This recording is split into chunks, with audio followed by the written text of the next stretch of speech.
أعوذ بالله من الشيطان الرجيم. بسم الله الرحمن الرحيم.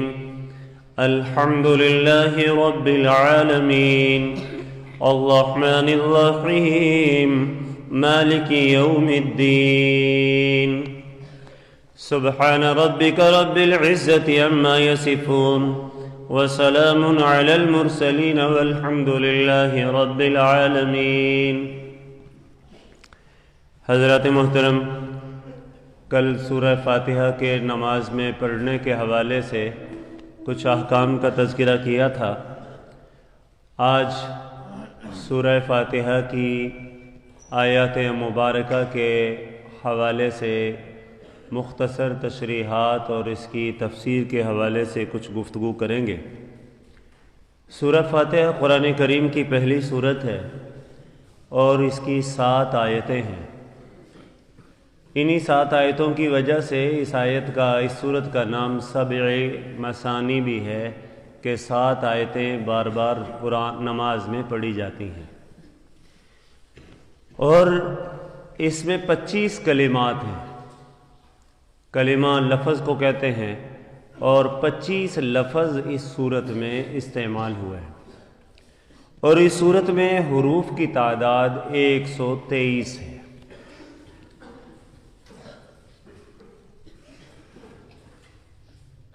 سورہ فاتحہ کی پہلی آیت الحمدللہ رب العالمین.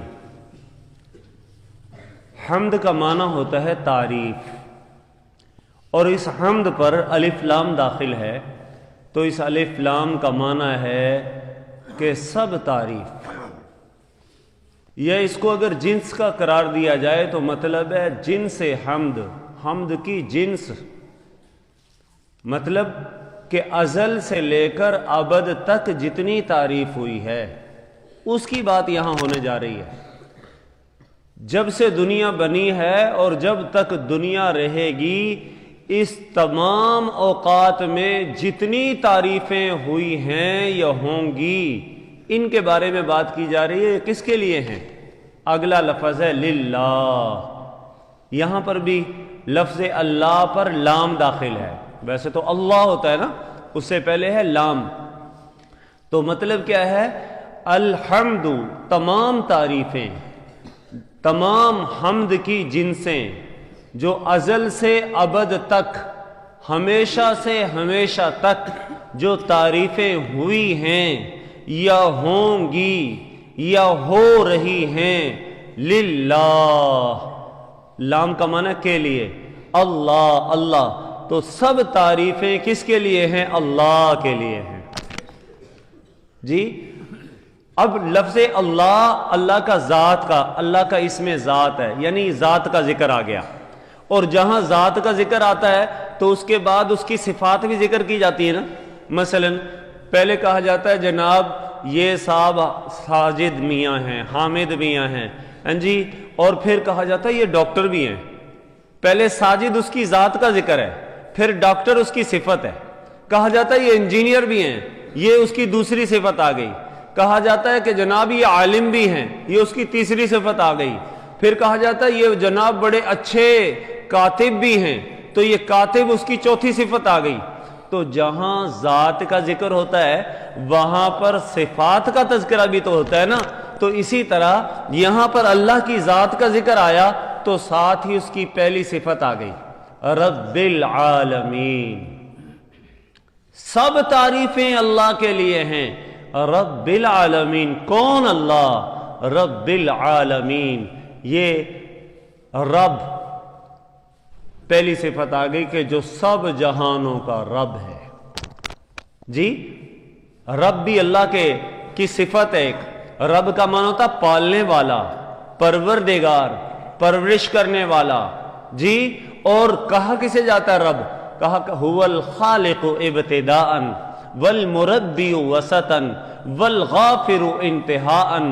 رب اس ذات کو کہتے ہیں جو پہلے پیدا کرتی ہے، پھر درمیان میں پالتی رہتی ہے، پھر آخری جب وقت آئے تو مغفرت کر کے جنت میں داخل کر دیتے ہیں. تو یہ اللہ پاک کی صفت ہے. رب العالمین، اللہ رب ہے پالنے والا ہے، پروردگار ہے. بھئی کس کا؟ انسانوں کا، جانوروں کا، چرند کا، پرند کا؟ نہیں، العالمین. یہ عالمین عالم کی جمع ہے. عالم کہتے ہیں جہان کو، اور عالمین سب جہان، تمام جہانوں کا پالنے والا ہے. جی تو یہ عالم، جی عالم کسے کہتے ہیں؟ عالم اصل میں علم سے ہے یا علامت سے ہے. علامت کہتے ہیں نشانی کو، اور پورے کے پورے جہان اللہ کی ربوبیت اور قدرت کی نشانی ہے. جی کیوں؟ اس لیے کہ صانع مصنوع، ہر مخلوق اور مصنوع سے اس کے صانع اور خالق کی پہچان ہوتی ہے. جناب کسی انجینئر نے اچھی بلڈنگ ڈیزائن کی ہو تو کہا جاتا ہے بلڈنگ بہت اچھی ڈیزائن کی ہے. بھئی بڑا کمال کیا ہے اس کے نقشہ بنانے والے نے. وہ اصل میں بلڈنگ کی تعریف نہیں ہوتی، بلڈنگ کو بنانے والے کی تعریف ہوتی ہے. تو کہا الحمدللہ رب العالمین. اب ترجمہ تو ظاہر ہے آپ کو کرنا چاہیے نا، آپ کو آنا چاہیے. میں نے ایک ایک لفظ کا ترجمہ بتا دیا ہے. الحمد کا معنی ہے سب تعریفیں. کیا ترجمہ ہے اس کا؟ سب تعریفیں. للہ، کس کے لیے ہیں؟ اللہ ہی کے لیے ہیں. رب العالمین، جو سب جہانوں کا پروردگار ہے، جو سب جہانوں کا پالنے والا ہے. جی حمد، الحمدللہ کا لفظ آیا ہے. اس کلمہ حمد کے بارے میں کچھ عرض کر دوں. جناب الحمدللہ یہ اللہ کی حمد ہے، تعریف ہے. اور حضور علیہ الصلوۃ والسلام نے فرمایا انا الحامد واللہ محمود، میں حمد کرنے والا ہوں اور اللہ وہ ہے جس کی حمد کی جاتی ہے. میں تعریف کرنے والا ہوں اور اللہ کیا ہے؟ وہ ہیں جن کی تعریف کی جاتی ہے. اور فرمایا کہ قیامت کے دن جب سارے اولین اور آخرین جمع ہوں گے، حساب کتاب نہیں ہو رہا ہوگا، لوگ پریشان ہوں گے، میں اس وقت اللہ کی بارگاہ میں جاؤں گا، سجدہ کروں گا. سجدے کے بعد میرا اللہ مجھے فرمائے گا ارفع راسک یا حبیبی، اے پیارے محمد اپنا سر تو اٹھا. فرمایا میں سر اٹھاؤں گا. اس کے بعد اللہ کی تعریف کروں گا اور ایسی حمد بیان کروں گا مجھ سے پہلے وہ حمد کسی نے نہیں کی ہوگی. تو حضور حامد ہیں، اللہ محمود ہیں. اور اس امت کے بارے میں فرمایا ایک امت آئے گی جو آخری امت آئے گی، اس کے افراد اور اہل ایمان حمادون ہوں گے. حماد کہتے ہیں تعریف کرنے والوں کو. جی اب پوری کائنات میں جہاں جہاں کوئی بول رہا ہے وہ اللہ کی تعریف ہے. جی اور اسی طرح حضور علیہ الصلوۃ والسلام نے فرمایا یہ جو حمد ہے الحمدللہ ہے، یہ جہاں پر حمد ہے وہاں پر اللہ کا شکر بھی ہے. چنانچہ یہ شکر کا کلمہ بھی ہے. ہمارے ہاں جب کوئی کہا جاتا ہے نا بھی کیا حال ہے تو کہتا ہے الحمدللہ. اس کا مطلب کیا ہوتا ہے؟ الشکر للہ، اللہ کا شکر ہے. کھانا کھاتا ہے تو کہتا ہے الحمدللہ، کیا مطلب ہے؟ اللہ کا شکر ہے. جی کسی کو بیماری سے شفا مل گئی، کہتا ہے کیا جناب صحت کیسی ہے؟ کہا الحمدللہ، کیا مطلب ہے؟ اللہ کا شکر ہے. تو کلمہ الحمدللہ اللہ کی حمد بھی ہے اور الحمدللہ اللہ کا شکر بھی ہے. اسی لیے ہمیں حکم ہے کہ جب بھی جناب کوئی نعمت ہو تو کہا کرو الحمدللہ. اسی طرح تیسری اس کی حیثیت یہ دعا بھی ہے. کیا ہے جی؟ دعا. حدیث پاک میں جناب رسول کریم صلی اللہ علیہ وسلم نے فرمایا افضل الذکر لا الہ الا اللہ وافضل الدعاء الحمدللہ. سب سے افضل ترین ذکر لا الہ الا اللہ ہے. کیوں؟ اس لیے کہ اس میں اللہ کی توحید کا بیان ہے، کوئی معبود نہیں سوائے اللہ کے. اور آگے وَأَفْضَلُ الدُّعَاءِ الحمدللہ، اور سب سے افضل ترین دعا الحمدللہ. کیوں؟ اس لیے کہ جب کوئی اللہ کی حمد کرتا ہے تو اللہ اپنے حمد کرنے کی وجہ سے اتنا راضی ہوتا ہے، اتنا راضی ہوتا ہے کہ اس کے سارے مسئلے حل کر دیتا ہے، اس کو دعا کی بھی ضرورت نہیں رہتی. جی تو سب سے افضل ترین دعا کیا ہے؟ الحمدللہ۔ اسی لیے حضور علیہ الصلوۃ والسلام سجدے میں جاتے تھے، اللہ کی حمد کرتے تھے جی اللہم۔ بعض روایات میں ثابت ہے حضور علیہ الصلوۃ والسلام سجدے میں دعا کرتے تھے اللہم لا احصی ثناء علیک کما اثنیت انت کما اثنیت علی نفسک، اے اللہ میں تو تیری حمد اور تعریف کرنے کی طاقت ہی نہیں رکھتا، انت کما اثنیت علی نفسک، جیسا کہ آپ نے اپنی تعریف کی ہے۔ اور واقعی پوری کائنات میں کوئی آدمی بھی ایسی طاقت، جب حضور کہتے ہیں میرے اندر اللہ کی تعریف کرنے کی وہ طاقت ہے ہی نہیں جو اللہ جس تعریف کے لائق ہے، تو عام دنیا کے لوگ اللہ کی تعریف کا حق کیسے ادا کر سکتے ہیں جی؟ اس لیے حکم ہے کہ یہ دعا بھی ہے، اگر کوئی آدمی دعا کرے تو ظاہر اللہ اس سے راضی ہوتا ہے۔ چنانچہ حدیث میں آتا ہے ان ربک یحب الحمد، بے شک تیرا رب اور پروردگار جی تیری اپنی تعریف سے محبت کرتا ہے، پسند کرتا ہے۔ جب کوئی کہے نا اللہ آپ بہت اچھے ہیں، اللہ آپ ہمارے پیدا کرنے والے ہیں، اے اللہ آپ تعریفوں کے لائق ہیں، اللہ آپ نے ہمیں ساری نعمتیں عطا کی ہیں، اللہ پاک بہت خوش ہوتے ہیں۔ چنانچہ حدیث میں آتا ہے جب بندے پر اللہ اپنی نعمتوں کا اظہار نعمتیں کرتا ہے اور بندہ اللہ کی اس پر تعریف کرتا ہے، شکر کرتا ہے اور کہتا ہے الحمدللہ، تو اللہ پاک کیا کہتے ہیں او فرشتوں دیکھو دیکھو، اسمعوا یا ملائکتی، میرے فرشتوں سنو تو صحیح، حمیدنی عبدی، میرا بندہ میری تعریفیں کر رہا ہے۔ اللہ اتنے خوش ہوتے ہیں، فرشتوں پہ فخر کرتے ہیں۔ تو اس لیے ہمیں ہر حال میں کیا کہنا چاہیے؟ الحمدللہ۔ کھانا اچھا مل گیا کہو الحمدللہ، پانی پینے کے لیے مل گیا کہو الحمدللہ، صحت مل گئی کہو الحمدللہ جی۔ اور اسی سے ملتا جلتا کلمہ ہے اللہم لک الحمد، اللہ ساری تعریفیں تیرے لیے ہیں جی۔ سفر کر رہے تھے وقت پہ پہنچ گئے کہو اللہم لک الحمد جی۔ آپ کے تمام مسائل حل ہو گئے جی، ماں باپ کو دیکھا ہے صحت کی حالت میں کہو اللہم لک الحمد، بچے عافیت کی حالت میں کہو اللہم لک الحمد، آپ اپنے گھر میں داخل ہو گئے کہو اللہم لک الحمد۔ تو ہر وقت ہمیں کیا کرنا چاہیے؟ اللہ کی تعریف۔ اور حدیث میں بھی آتا ہے کہ مومن بندہ تو کیا ہے، وہ ہر حال میں اللہ کی حمد بیان کرتا ہے جی۔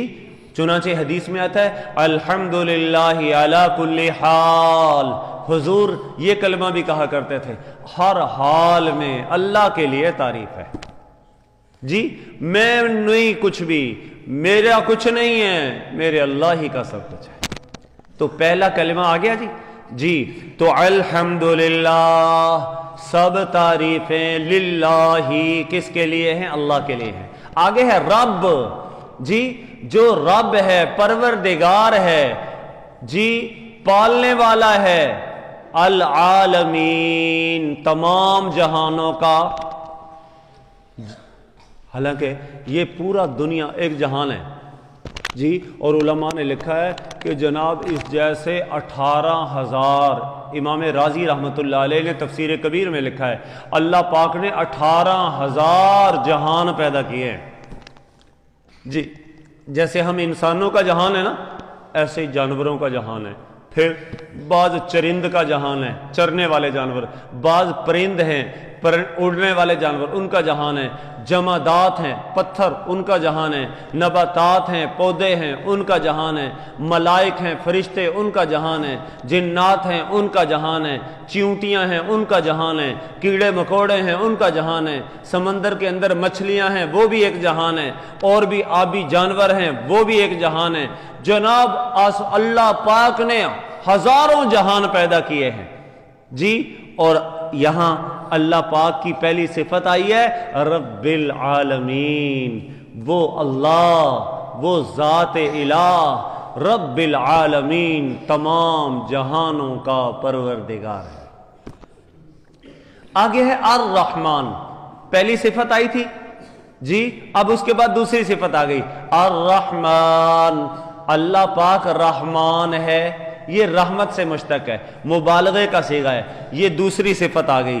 الرحیم تیسری صفت ہے جی۔ رحمان کا معنی ہے بے حد مہربان، رحیم کا معنی ہے نہایت رحم کرنے والا۔ دونوں کا مادہ ایک ہی ہے رحمت، لیکن معنی میں فرق پایا جاتا ہے۔ رحمان میں عمومیت پائی جاتی ہے جی، رحیم میں خصوصیت پائی جاتی ہے۔ اب کیسے، اس کو ذرا سمجھ لیجئے۔ رحمان میں عمومیت ہے، عمومیت کا مطلب رحمان اس ذات کو کہتے ہیں جو ہر کس و ناکس پر اپنی رحمت کرے، اور اس کا تعلق دنیا میں ہے۔ اللہ پاک رحمان ہے، ہر مومن پر بھی اللہ کی رحمت ہے، کافروں پر بھی اپنی رحمت ہے جی۔ اس دنیا میں رزق اللہ کی رحمت سے مل رہا ہے، مسلمانوں کو مل رہا ہے تو کافروں کو بھی مل رہا ہے کہ نہیں جی۔ صحت جی اللہ کی رحمت ہے، اور ظاہر ہے مومنوں کے پاس ہے تو کافروں کے پاس بھی ہے کہ نہیں جی۔ عزت اللہ کی رحمت ہے، مومنوں کے پاس بھی ہے، کافروں کے پاس بھی ہے، فرما برداروں کے پاس بھی ہے، نافرمانوں کے پاس بھی ہے۔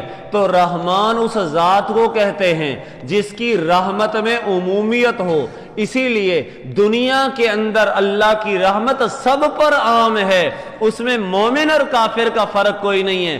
اس لیے کہا جاتا ہے رحمان الدنیا، اللہ دنیا میں رحمان ہے، یعنی اس کی رحمت سب پر عام ہے، باغیوں پر بھی، فرما برداروں پر بھی، کافروں پر بھی، مسلمانوں پر بھی، نیکوں پر بھی، گناہگاروں پر بھی۔ تو رحمان کسے کہتے ہیں؟ جس کی رحمت میں عموم ہو۔ اور آگے ہے الرحیم، رحیم اس ذات کو کہتے ہیں جس کی رحمت میں خصوص ہو، اور ظاہر ہے یہ خصوصی رحمت اس کا تعلق آخرت میں ہے۔ آخرت میں اللہ کی رحمت صرف مومنوں پر ہوگی، کافروں پر نہیں، فرما برداروں پر ہوگی، نافرمانوں پر نہیں جی، موحدین پر ہوگی، مشرکوں پر نہیں جی، نیکوکاروں پر ہوگی، گناہگاروں پر نہیں۔ تو رحیم کسے کہتے ہیں؟ رحیم اس ذات کو کہتے ہیں جس کی رحمت خاص ہو۔ اس دن تو اللہ قیامت میں تو اعلان کر دیں گے وَامْتَازُوا الْيَوْمَ أَيُّهَا الْمُجْرِمُونَ، او مجرموں، گناہگاروں، کافروں، مشرکوں، آج الگ ہو جاؤ۔ دنیا میں تو میری رحمت عام تھی، سارے کٹھے کھاتے پیتے تھے، لیکن آج میری رحمت وہ صرف میرے مومن بندوں کے لیے ہے، آج کافروں کو میری رحمت میں سے کچھ بھی نہیں ملے گا جی۔ تو کتنی اللہ کی صفات ہو گئی؟ للہ، اللہ کی ذات کا ذکر تھا جی، ذات کے بعد رب العالمین اللہ کی پہلی صفت آ گئی جی، الرحمن اللہ پاک کی دوسری صفت آ گئی، الرحیم اللہ پاک کی تیسری صفت آ گئی۔ اور اس کے بارے میں فرمایا اللہ رحمان ہے، اللہ محبت کرنے والا ہے، اللہ پاک رحمت کرنے والا ہے، اس نے حکم دیا ہے کہ میرے بندو تم بھی رحم کرو۔ چنانچہ حدیث پاک میں آتا ہے ارحموا من فی الارض یرحمکم من فی السماء، تم زمین والوں پہ رحم کرو، آسمان والا تم پر رحم کرے گا جی۔ فرمایا من لا یرحم لا یرحم، جو رحم نہیں کرتا اس پر بھی رحم نہیں کیا جاتا۔ اگر تم بندوں پر، اللہ کی مخلوق پر رحم نہیں کرو گے تو وہ رب تعالیٰ تم پر رحم نہیں کرے گا۔ اگر تم چاہتے ہو رب تم پر رحمت کرے، تم اس کی مخلوق پر رحم کرو۔ کیوں؟ الخلق عیال اللہ فاحب الخلق من احسن الی عیالہ، پوری مخلوق اللہ کا کنبہ ہے، اور اللہ کے کنبے میں سے سب سے اچھا وہ ہے جو اللہ کے کنبے اور مخلوق کے ساتھ رحم کرے جی۔ اور حدیث پاک میں جناب رسول پاک صلی اللہ تعالی علیہ وسلم ایک جنگ میں تھے، اور جنگ میں ظاہر ہے وہاں پر مرد بھی تھے، خواتین بھی، اور ایک خاتون کا بچہ گم گیا، چھوٹا سا بچہ تھا۔ جنگ کے اندر وہ اس کی نظروں سے اوجھل ہو گیا۔ اب ماں تڑپ رہی ہے، ادھر ادھر کے چکر کاٹ رہی ہے، کبھی دائیں طرف کبھی بائیں طرف، کبھی کسی سے پوچھے میرا بچہ تو نہیں دیکھا جی، کبھی عورتوں کے مجمع میں جائے بھئی میرا بیٹا تو نہیں دیکھا، تڑپ رہی تھی، کبھی ادھر جا رہی تھی کبھی ادھر جا رہی تھی۔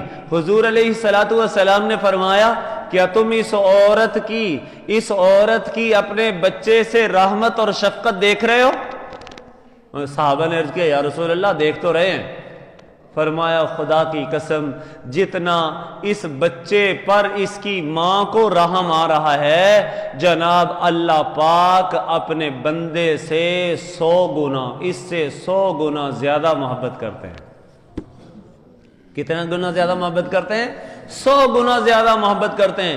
بلکہ حدیث میں ارشاد فرمایا کہ جناب اللہ نے اپنی رحمت کے 100 حصے اللہ کی رحمت کے ہیں، اور صرف 100واں حصہ مخلوق کی طرف منتقل فرمایا ہے، اور اسی کا نتیجہ ہے ماں بیٹے سے محبت کر رہی ہے، جانور اپنے بچڑے بچے سے، کٹے سے محبت کر رہے ہیں جناب، حتیٰ کہ معمولی قسم کے جانور، سانپ جیسے جناب، بچھو جیسے جانور بھی اپنی اولاد سے محبت کر رہے ہیں۔ یہ اللہ کی رحمت کا نتیجہ ہے۔